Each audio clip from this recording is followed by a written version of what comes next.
Hello, bienvenue sur The Learning Diary, le podcast pour les concepteurs pédagogiques qui veulent découvrir la vraie vie des concepteurs freelance. Tu t'intéresses au freelancing mais tu n'oses pas te lancer? Tu es déjà freelance mais tu recherches des astuces pour bien vivre ton activité? Dans ce cas, ce podcast est fait pour toi. Tous les 15 jours, je partage avec toi mes expériences, mes questionnements, mais aussi mes erreurs et mes doutes en toute transparence pour t'accompagner dans ton aventure. Si grandir fait partie de ton vocabulaire et que tu considères qu'être concepteur pédagogique est bien plus qu'un métier, tu seras sans doute intéressé par ce que je mets en place pour m'améliorer en tant que personne, freelance et forcément conceptrice pédagogique. Persuadée que l'union fait la force, j'inviterai, au fil de l'eau, d'autres freelances à nous partager leurs conseils pour être concepteur pédagogique freelance épanoui. Je te souhaite une agréable écoute. Hello! Trop contente de te retrouver dans ce nouvel épisode. Aujourd'hui, on parle de mes pires expériences en tant que freelance. Pourquoi? Parce que trop peu de personnes en parlent et je trouve ça bien dommage. Comme si chacun devait forcément faire ses armes, voir comment ça se passe de lui-même à tous les niveaux. Ça me fait penser au mystère qui plane autour de la grossesse et de l'accouchement. Et mon tempérament honnête est perturbé par ce genre de mystère, je l'avoue. J'espère donc que si toi aussi tu es perturbé par ce genre de choses, cet épisode pourra t'aider pour ta propre activité. Ce que j'aime particulièrement dans le freelancing, c'est que la notion d'expérience est décorrélée du temps passé en tant que freelance. Si tu te rappelles de Miura, dans l'épisode 10, elle avait 6 mois de freelancing derrière elle et vécu une grande transformation à la suite de ses expériences. 1 mois de freelancing suffit pour faire des constats incroyables.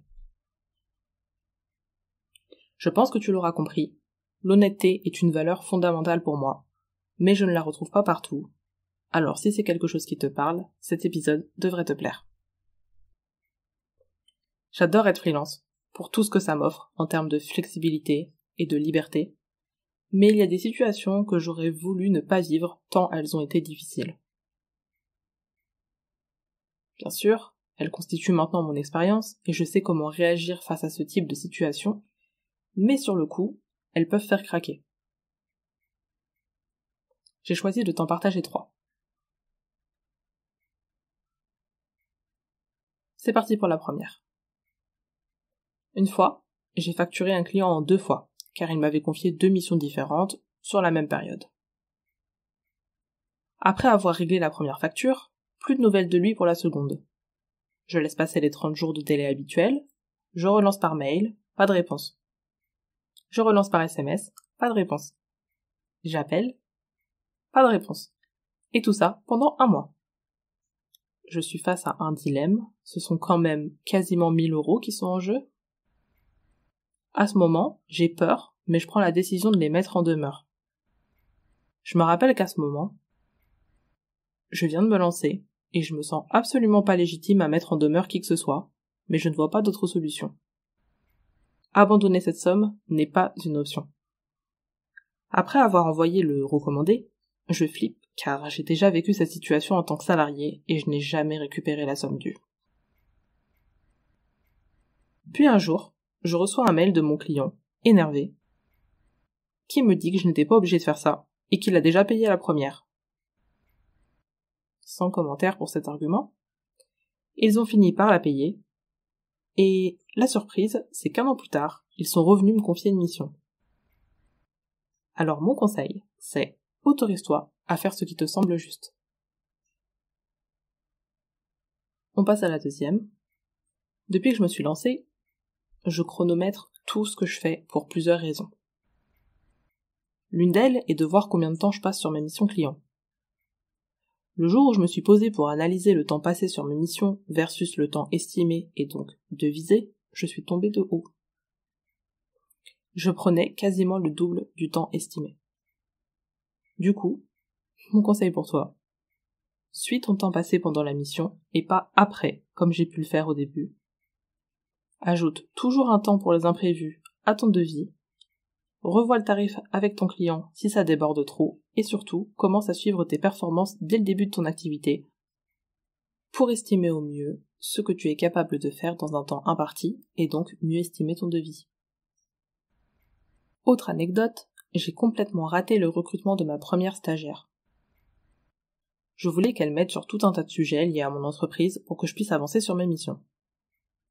En fin de recrutement, j'hésitais entre deux personnes. L'une qui m'avait l'air déjà très autonome et compétente et qui avait très envie de contribuer à ce que je mettais en place. L'autre qui était jeune maman, comme moi. Elle voulait apprendre son nouveau métier qu'elle n'avait pas vraiment choisi, mais qui galérait à trouver un stage et même un travail par manque d'expérience.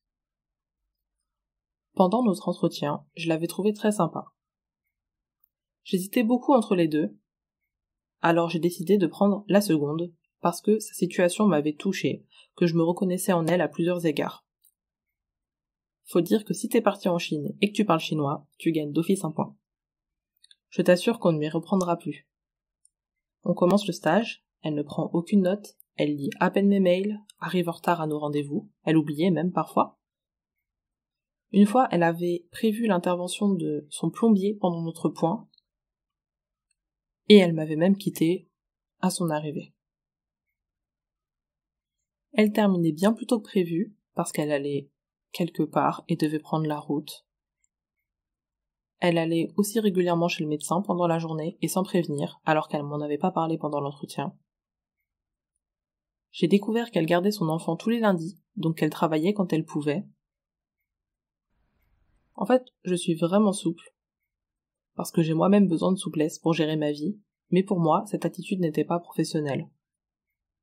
Je savais qu'elle était stagiaire et non pas salariée, donc je lui dédiais énormément de temps pour lui expliquer des choses. Je lui faisais des récapitulatifs, mais quand on se voyait, elle n'était au courant de rien.